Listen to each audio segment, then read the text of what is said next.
Okay, it's turned 12 o'clock.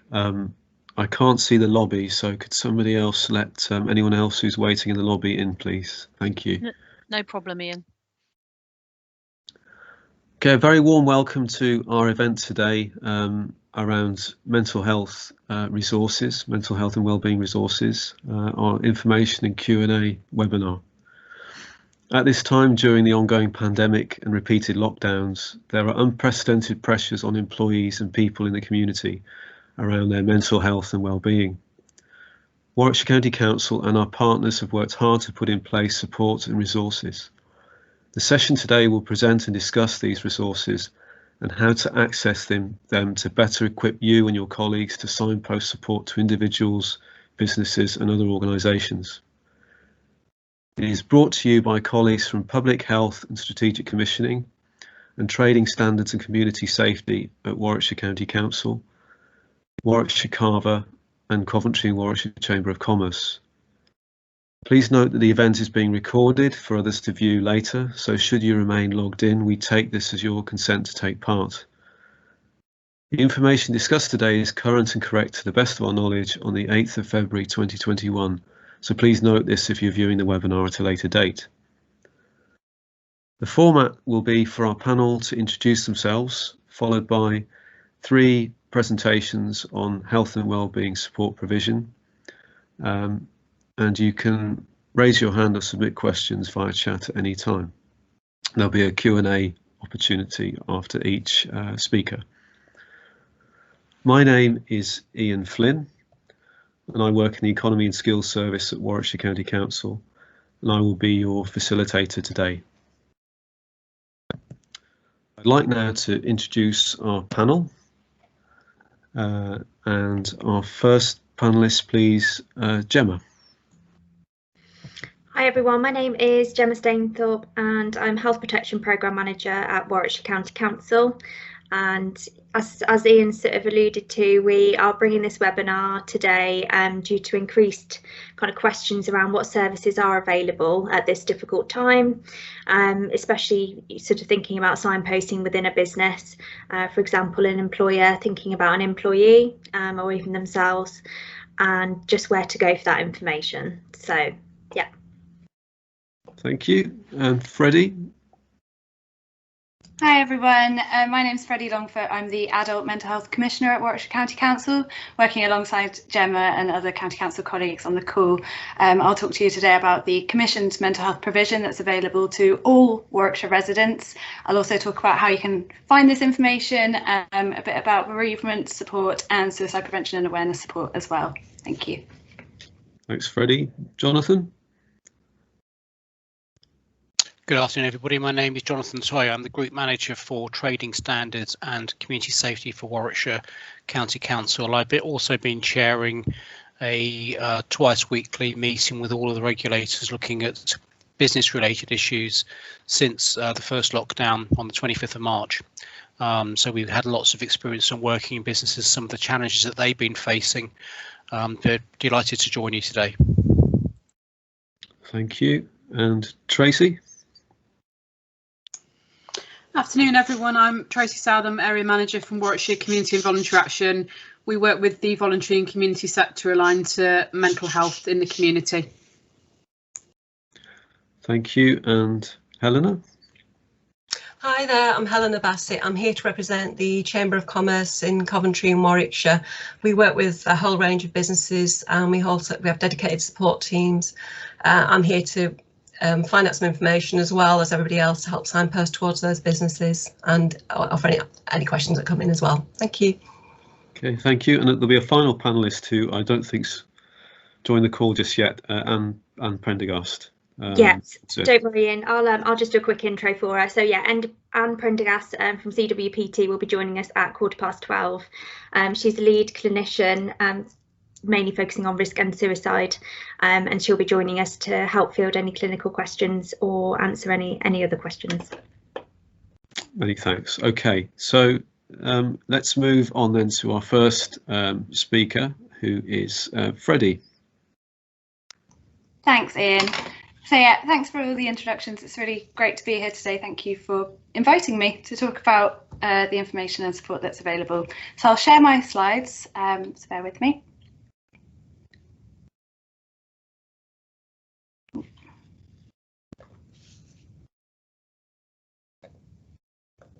Okay, hopefully you can see those now. It's a nice green. Yep. So as you can see, I've got the contents just up here. So I'll just do a quick introduction, talk about mental health support, bereavement support and information, and also suicide awareness and prevention resources and support available.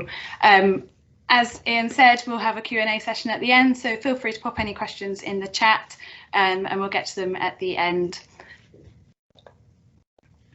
So just a really important thing to flag whenever we talk about mental health. I won't be going into lots of detail, but just to really check in with yourself as well, particularly when you're supporting others, just to check your own feelings. All of the information and support that I'll be talking about will be accessible for everyone, and that includes yourself as well. So this is a very challenging time that we still find ourselves in. So it's important to check in with yourself and look after your own well-being.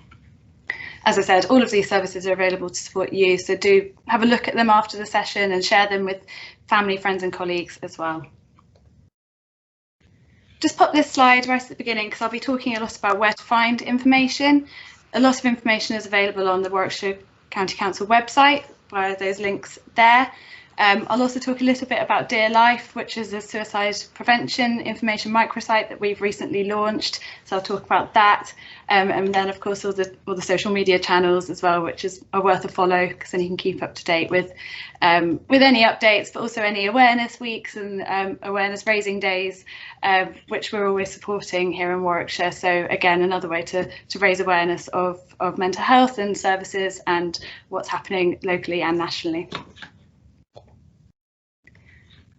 I popped a slide in here just about the community offer for vulnerable residents, which is still ongoing.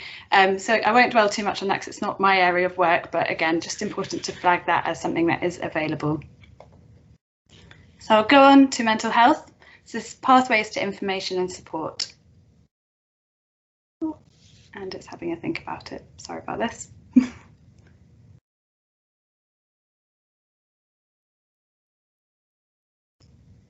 Because there's a picture on the next slide, so it's not happy about that one.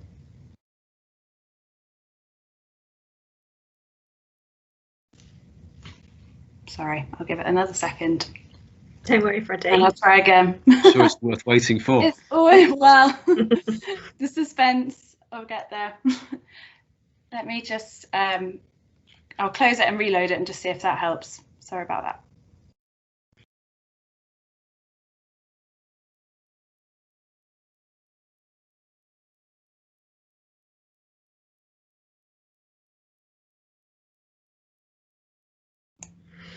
For anyone who's just joined, we're having just a couple of technical difficulties with the presentation, but it shouldn't be too long.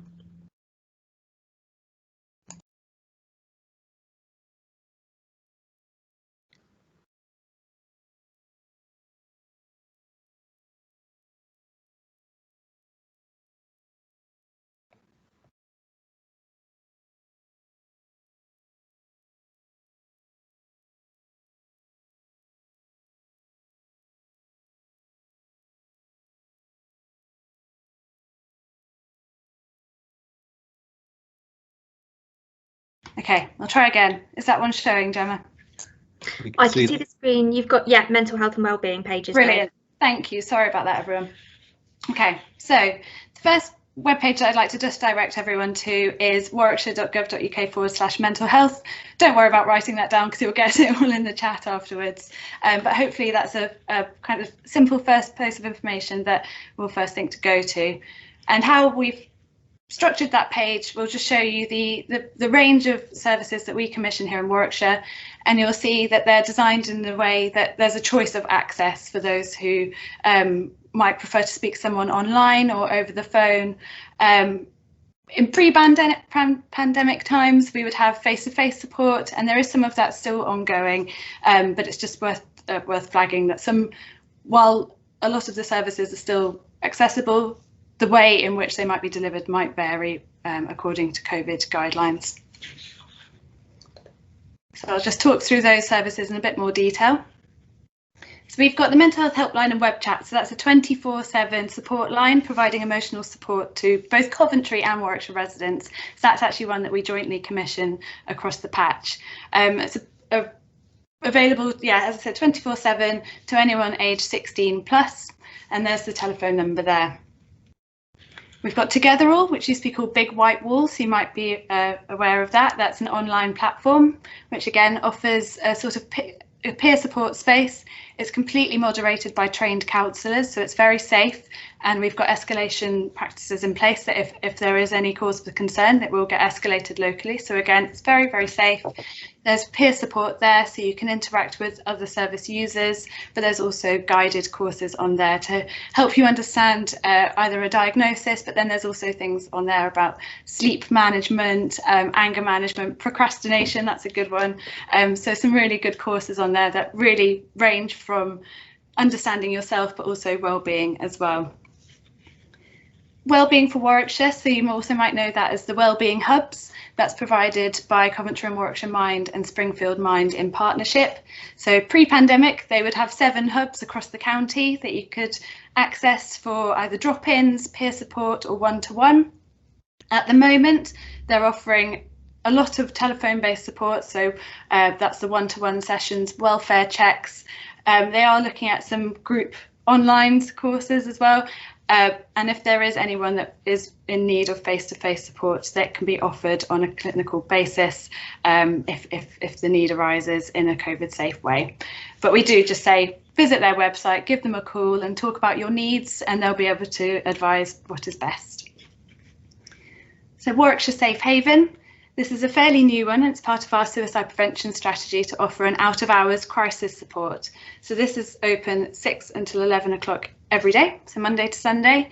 At the moment, again, they're offering telephone, email and text-based support, but they do have the physical location in Nuneaton as well.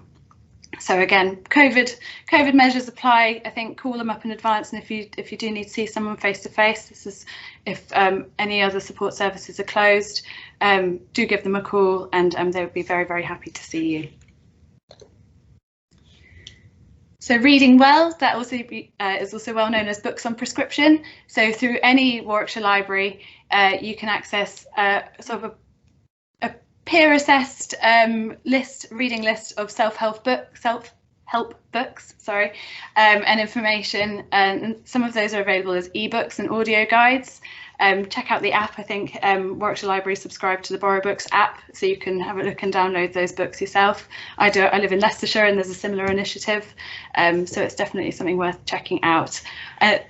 All of these services are completely free to access. I should have said that at the beginning. Recovery and Wellbeing Academy, again, that's one that you might be aware of. It's a partnership of organisations and coordinated by Coventry and Warwickshire Partnership Trust and Coventry and Warwickshire Mind, and they work with the voluntary sector and promote a wide range of courses and workshops that have been designed by experts by experience to understand, again, a bit similar to Together All, some might be about your diagnosis, but some might be around sort of your well-being, self-esteem. There's a really great range of courses on there, so I would encourage you to have a look at their online prospectus and enrol. So a lot of those are being delivered online via Teams, a bit like this. So again, keep an eye on their website and look out for any changes there. And then we've got Community Links, which is a bit more of a specialist or a specialised support, and that's more individual based. So that's for people that need a bit more support getting out into the community, potentially attending appointments, and gaining sort of independent and emotional skills to live more independently in the community. So again, that's a bit more outcome focused for an individual, and that's up to 6 sessions of support. I've just made a note again there of the mental health webpage where all of this information is. So the services that I've just talked about are more mental health support services, but then of course we do work very closely, and we have provision of mental health services provided by the NHS locally. So our local provider is Coventry and Warwickshire Partnership Trust, and that's where Anne Prendergast works, who will be joining us shortly. So CWPT, as they're also known, provide IAPT, It's another acronym. So that's improving access to psychological treatment, which is for mild, moderate and anxiety and depression. You can either access that via your GP, but you can also self-refer. So again, do give them a call if you think that that might be relevant to you or the individuals that you work with and support, or visit their website. All of these are linked. I know you can't see that because of the formatting very well, but it is on there. So CWPT also provide the secondary care services. So that will be anything that might have a formal diagnosis. So they've got a new telephone access route. So that can either be via your GP or by any other clinician, but also self-referrals as well. So these go into the central booking service, CBS, another acronym, via the mental health access hub. So they'll assess your need, your clinical need, and put you in contact with the right team. So again, that's available 24/7. And there's a little YouTube video there about what to expect when you call that number as well. I won't show it now for time because I know, we've got limited time today. I know this is largely around support in the workplaces, but I thought I'd just raise awareness of the mental health services available for children and young people. So locally, that's provided by RISE, and that's a family of services, largely Coventry and Warwickshire Partnership Trust, but in partnership with others. So they've got a brilliant website for starters, but they also offer a range of support and treatment for children and young people. They've also set up a 24/7 crisis line, which is that same number as the number I've just mentioned on the previous page, but for children and young people, select option 2. So what's helpful for that number is just to have that phone number in your telephone address book, and then it's there should you need it in times of crisis for either an adult or a child or young person. But then any other more specific needs for children and young people, there's the main navigation hub number there as well. So at the beginning of COVID, so almost a year ago, we put together this pack, which has a summary of the information available to help you during this time. It still feels quite relevant now, and we are in the process of updating it and making sure that it is really up to date with all the service information that I've just mentioned. So if you see this guide, again, it'll be referring to the services that I've just discussed, and that can be found on the mental health page, but also at warwickshire.gov.uk/coronavirus health. So I'll just hand over to Tracy quickly, who will talk about the CARVA directory. Tracy. Thanks, Freddie. There's obviously a lot of resources available through the Warwickshire County Council website that Freddie shared. We maintain a directory of voluntary and community sector mental health support.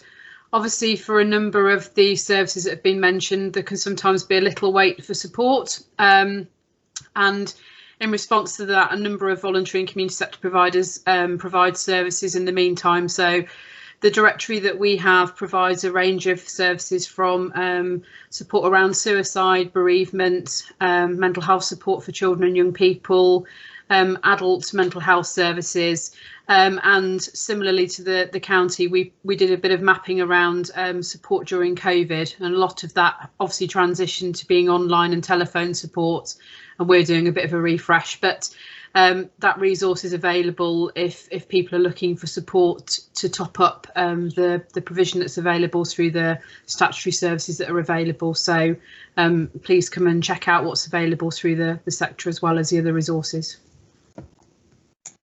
Lovely, thank you, Tracy. And that can be accessed via that link there, so you'll also get that in the slide pack.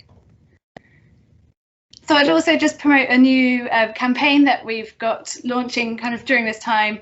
It's the 5 ways to wellbeing. So we've just updated the website with these lovely graphics. So it might be that, you know, you're not quite ready to access the service, or you might feel like you don't need to. So we encourage that everyone follows the 5 ways to wellbeing.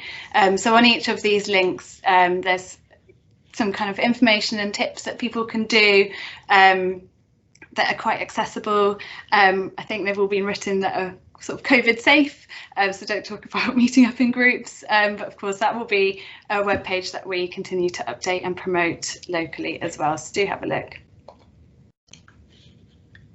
I'll just talk about bereavement support quickly, as this was again something that was identified as a bit of a priority say sort of March, April time last year. So we put together this guide, which can be accessed on warwickshire.gov.uk/bereavement.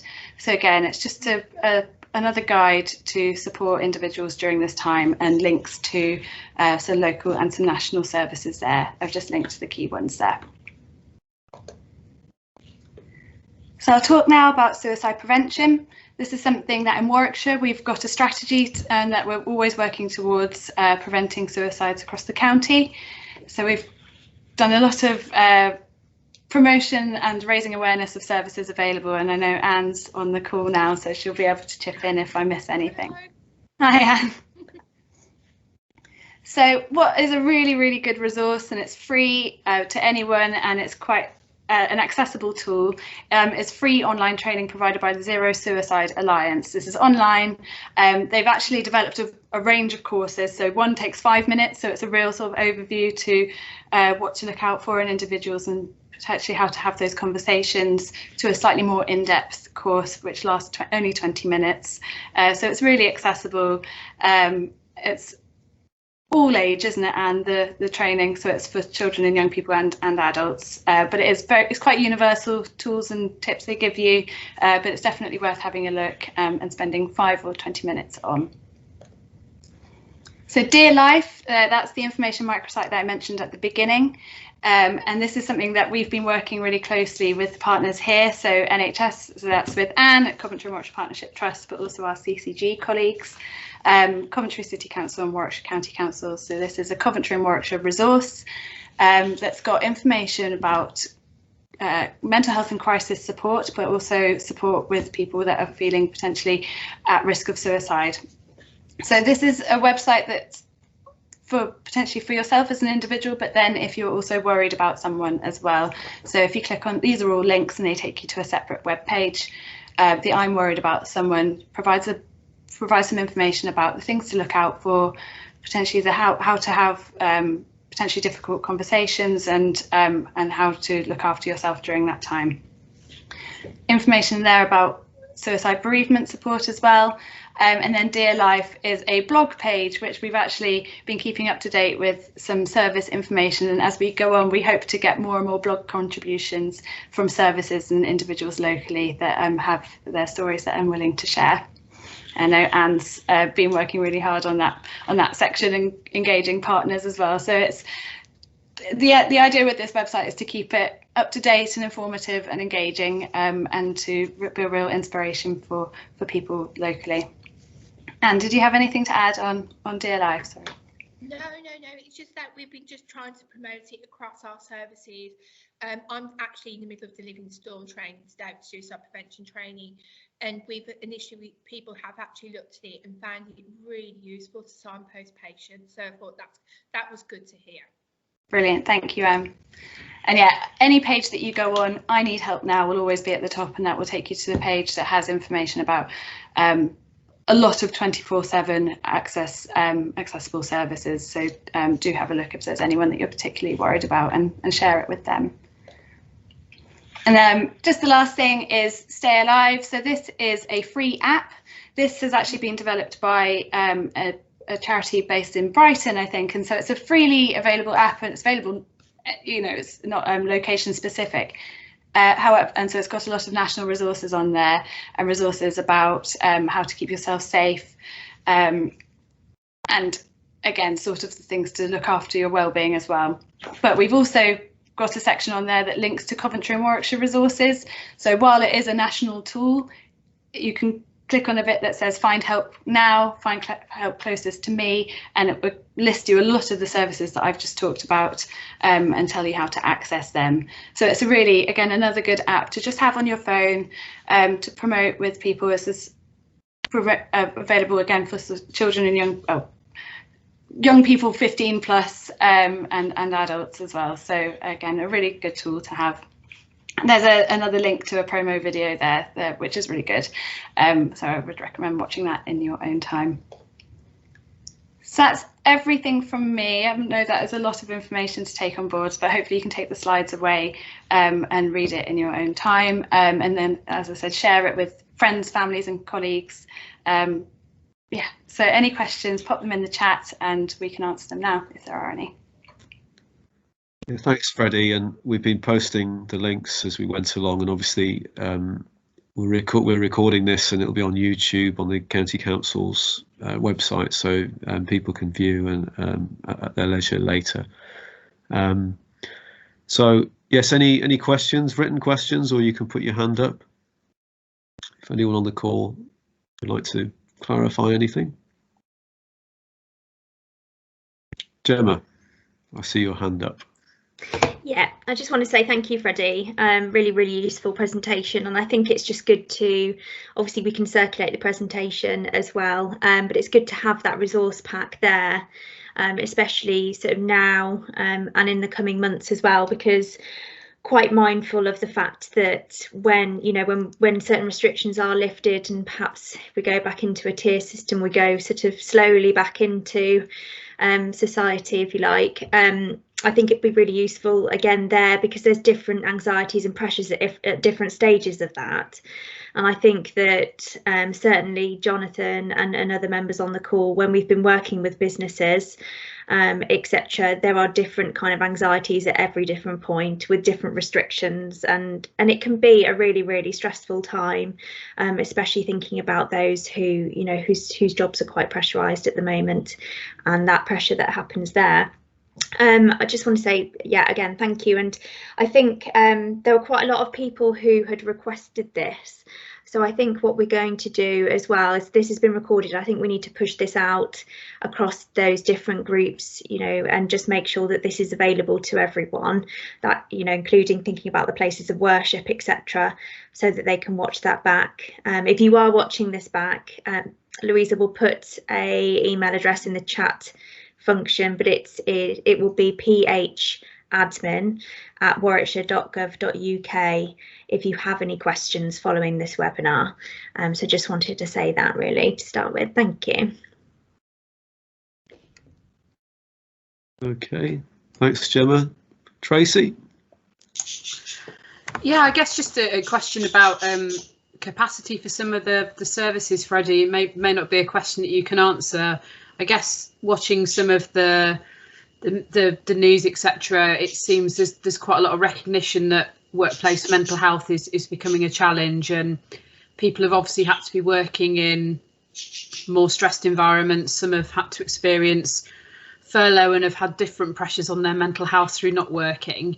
Are there sort of long waiting times for things like IAPT and some of the not softer touch kind of counselling type services, but some of the more routine services that people get referred to for counselling support? Because I know historically there's been a little bit of time to wait for that sort of service. I just wondered whether there was a plan to look at where the capacity might be needed for some of those services as we come out of lockdown, because I sense people may need more access to those types of services.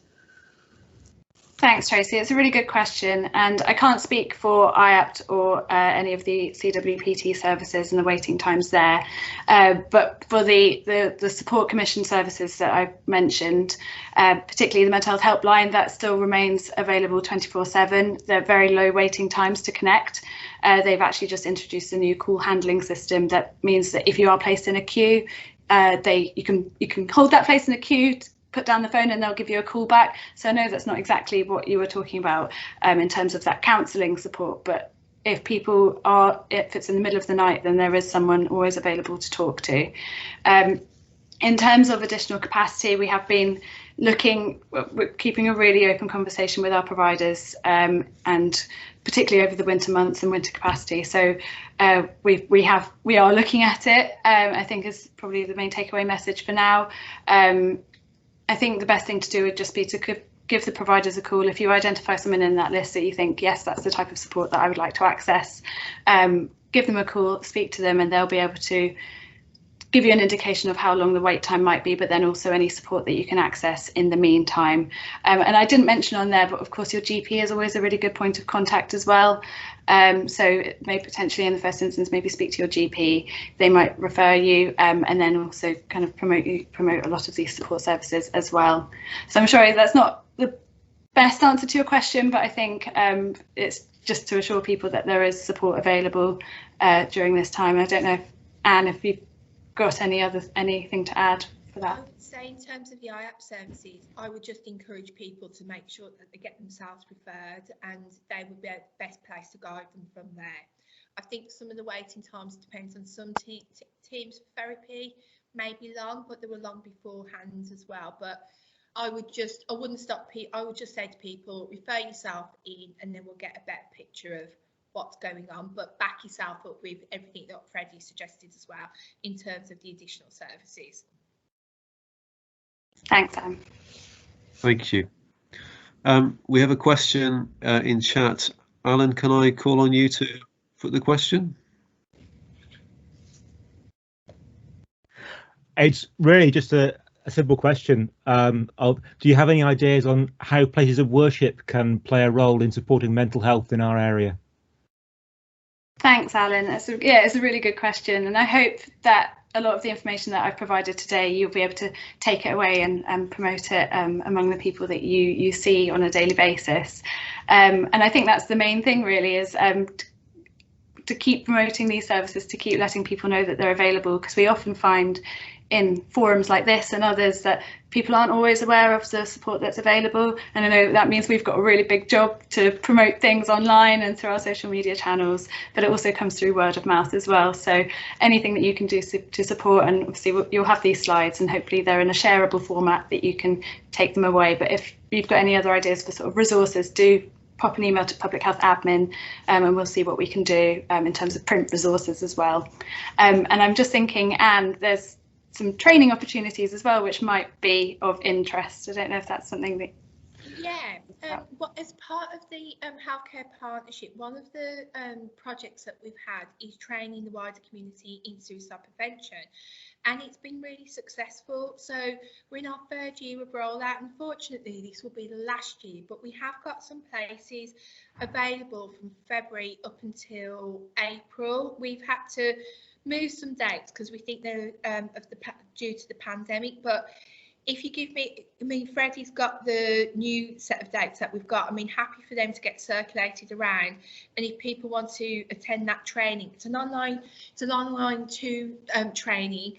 It's excellent. The feedback that we've got is brilliant. It'll give people confidence to ask the question and help somebody have a safety plan, which is also important in terms of suicide prevention. So we want people to have that training. Like I think, Gemma, you said about businesses, I'm really key at the minute for business is to have that training, and small businesses, people who've been at risk of furlough and potential loss of their businesses as well. So if people want to jump on that training, it's there for them. So we really would want people to take those places up. Freddie's got the details, so if that's easy for Freddie to circulate, but let me know different.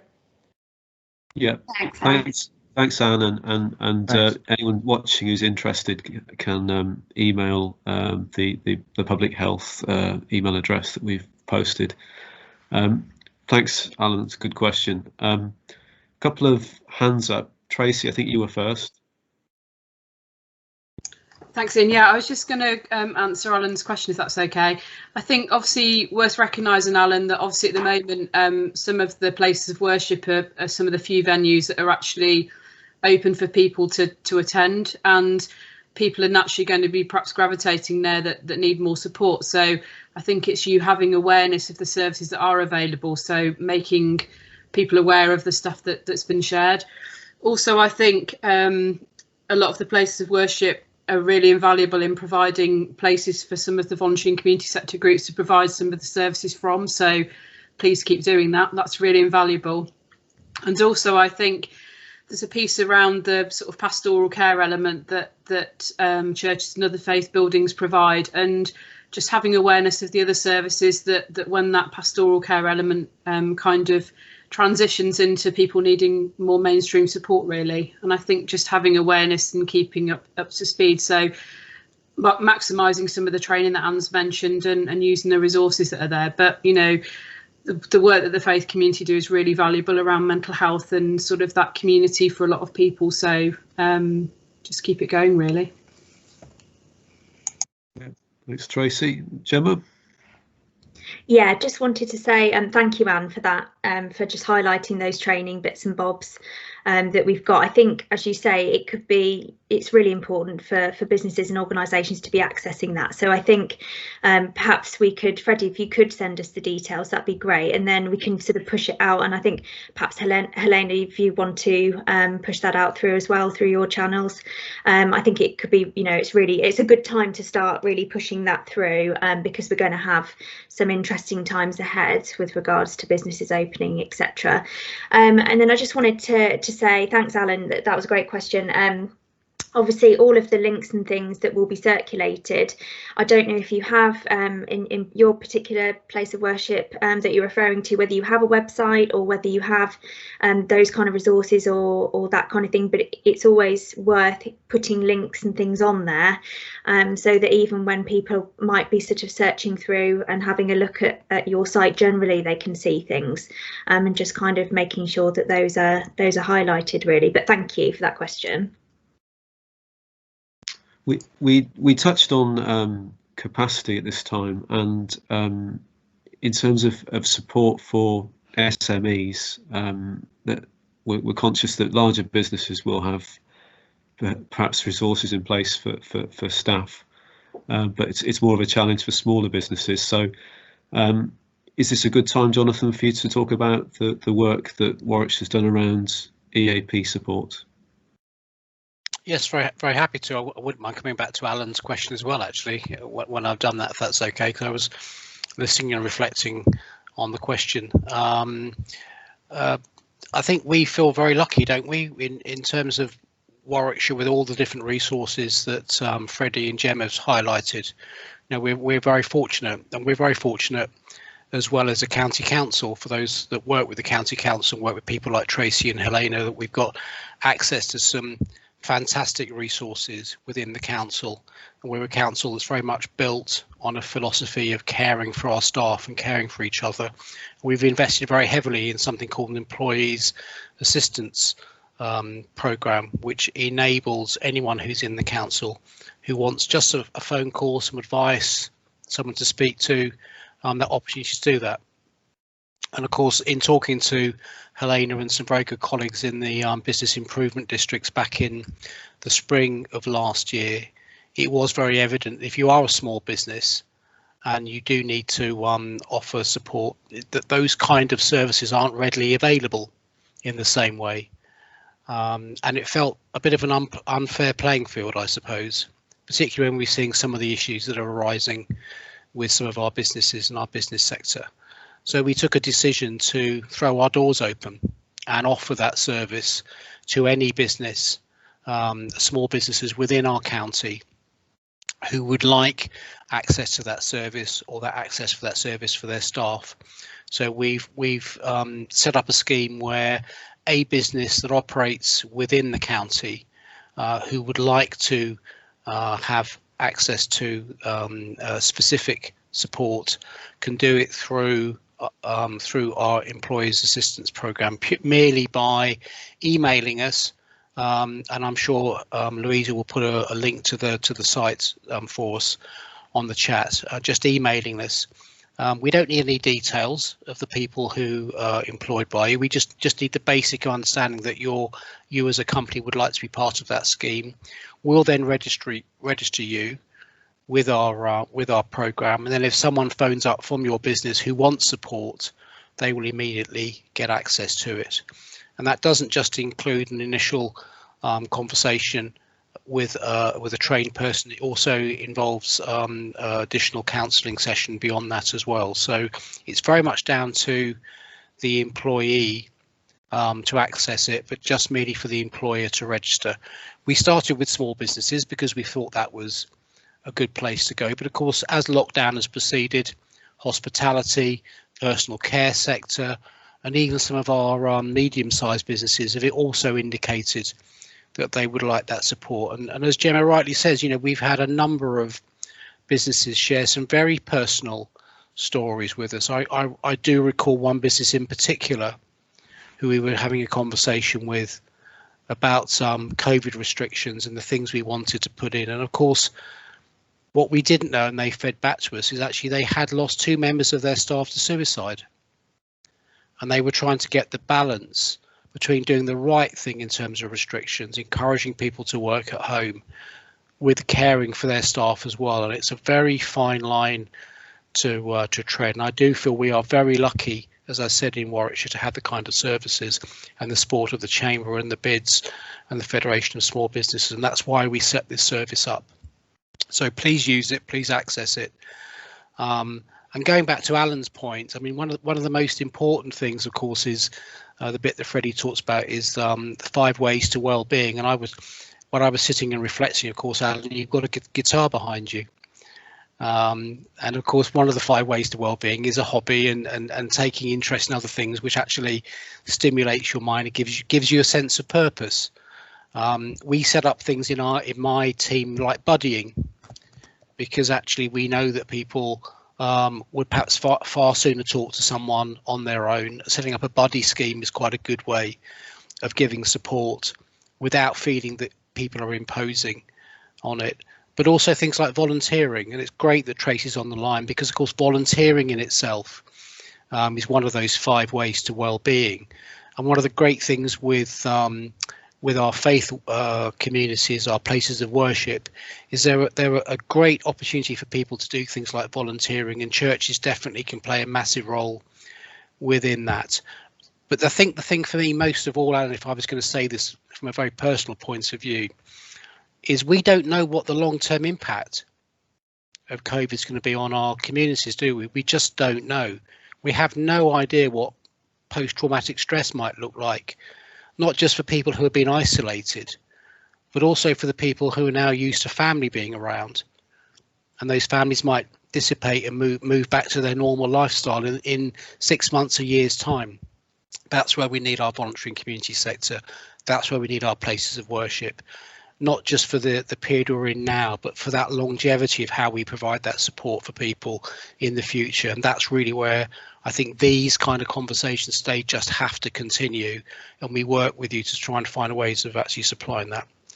I think I've spoken enough, haven't I? That's not really what you want to be hearing me say, but anyway, I hope that's helpful. Yeah, that's brilliant. Many thanks, Jonathan.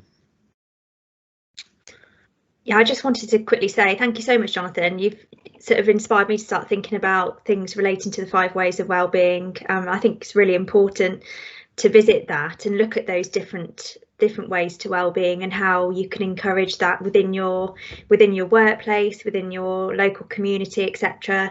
I'm thinking about the one, be active. You know, it's around encouraging perhaps even a 5-10 minute walk a day, rather than nothing, even if a long walk seems too much. So yeah, thanks, Jonathan. Just started me thinking. And as Gemma knows, and Freddie and Tracy have experiences, we use a lot of humour. We do it for purpose. You know, it's not just done because it sounds like it's a fun conversation to have. We do a lot of humour. We talk about things that are amusing and funny, and we try and encourage people to have a smile on their faces by the time they finish a meeting. And all those little things, you know what I mean? They're the things I think that people forget are how important. These things would happen naturally in the workplace. They're not so natural now, so we kind of have to build them in to the kind of conversations that we're having, don't we? Whether it's through Teams or one-to-ones through video conferencing. It's so important to think about the other dimensions of people's lives and reflect just how important that is. So thank you. Thanks, Jonathan. There's still some time left, so is there anybody else who would like to make any comments, or Helena, did you want to say anything in terms of the experiences the Chamber's been having around business?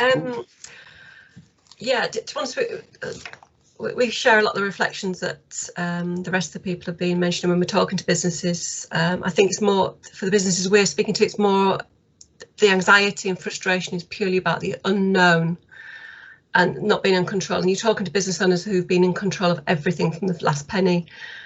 And like we said, we have no idea what the impact of that is. And they are finding it quite useful to speak to impartial advisors like myself. I'm not mental health, work with business advisors.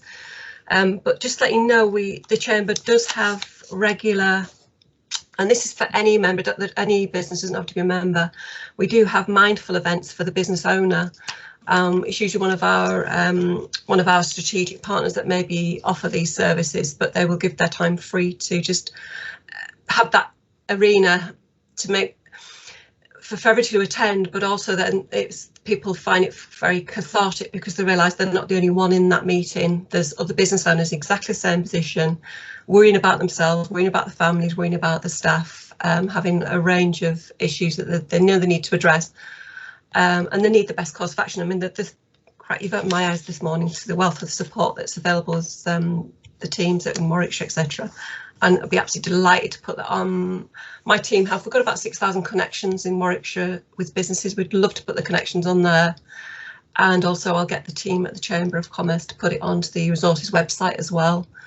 And if not, I don't know, actually I need to speak to, because it would be great if we could put an article in our Chamber News about it as well, but I don't know who to speak to about that. Can I just come back to you on that, Ian, then to get that sorted? Yeah, that's fine. Yeah, lovely. Yeah. That's put it together. Yeah, brilliant. Okay, lovely. Thank you, Helena. That's great. Yeah, I guess it's just so important to share information with your audience, with your employees, with your congregation, or with people within your organisation. I suppose it's not waiting until there's a problem. You know, it's making people aware. The EAP program is a good example of that. You know, businesses can just register at any time. There's no you know, there's no requirement for them to access the service. They can just register and have it running in the background and share the information with staff. You know, and that can be sharing it online or sharing it, you know, in the workplace. But as we said, yes, there's a lot of support out there. But with all things, there's so many things all of us in our lives have to read. It's just getting through to the important information sometimes. So I don't see any further questions. I don't see any more hands. And I'm conscious that some people on this call probably are perhaps looking forward to their lunch. But we will update this to YouTube, and do please share it through your networks. It's really important information at this time and for the months ahead. So thanks, Freddie, for preparing that, and Anne and others for joining at busy times in their schedules. Gemma, did you want to say a final word? Just to echo that, thank you everyone for what you've brought to this, and I think like Ian said, we need to push this meeting far and wide and make sure that everyone is aware of those resources linking to it. So there'll be a lot of follow-up after this webinar, just making sure that everyone has access to this and everyone can view it and can get hold of those resources. We will obviously follow up on the actions raised, so things like advertising, training, and things like that, which we can push out through the various channels discussed. But yeah, thank you very much, everyone. I think it's just really valuable and really timely that you've all been involved in this, and thank you, Ian, for chairing, and Louisa for being in the background there. So yeah, just thank you, everyone. Okay. Thank you. Right. Thanks for having us. Thank you. Thanks all.